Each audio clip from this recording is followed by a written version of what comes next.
మీ ఇల్లులు కూలితే మీరు మౌనంగా ఉంటారా?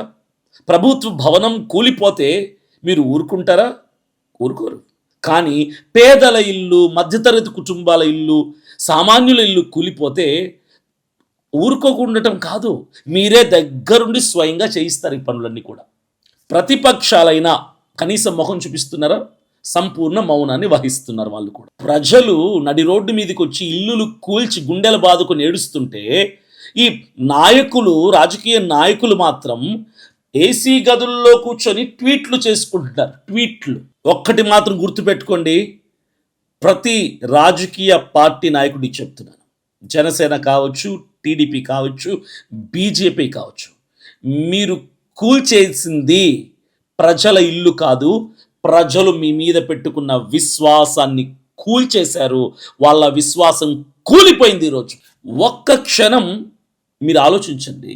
మీ ఇల్లు, మీ జ్ఞాపకాలు, మీ ఫోటోలు, మీ కష్టం, మీ స్వప్నం ఒక్క క్షణంలో కూలిపోతే ఆ ఆ వేదన ఎలా ఉంటుందో ఒక్కసారి ఆలోచించండి.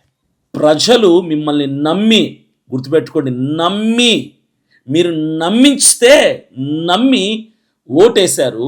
ఈరోజు వాళ్ళ నమ్మకాలని మీరు బుల్డోజర్లు పెట్టి కూల్చేశారు. భవానీపురం ప్రజలారా, మీరు ఒంటరిగా లేరు, ధైర్యంగా ఉండండి. ఎందుకంటే ఈ దేశ చట్టాలు మీ వెంట ఉన్నాయి. ప్రజాస్వామ్యం మీ పక్షాన ఉంది. జరిగిన అన్యాయం ఎంత పెద్దదైనా సరే రేపటి రోజున మీరు ప్రజలు ఇచ్చే తీర్పు ముందు తల వంచి ఓడిపోయి తీరాల్సిందే. మన దేశంలో ఎన్నో ప్రభుత్వాలు ఉన్నాయి, కానీ సత్యం ముందు నిలిచిన ప్రభుత్వాలు మాత్రమే నిలిచాయి. మిగిలినవి కుప్ప కూలిపోయాయి, పోతాయి. మీ పోరాటం న్యాయమైంది, మీ నిబద్ధత శక్తివంతమైంది. ఈరోజు కూల్చేసింది మీ ఇళ్ళని కావచ్చు. వెయిట్ చేయండి, టైం కోసం వెయిట్ చేయండి. ఇంకొక 2-3 సంవత్సరాలు ఓపిక పడితే మీ టైం వస్తుంది. అదే మన టైం వస్తుంది, ప్రజల టైం వస్తుంది.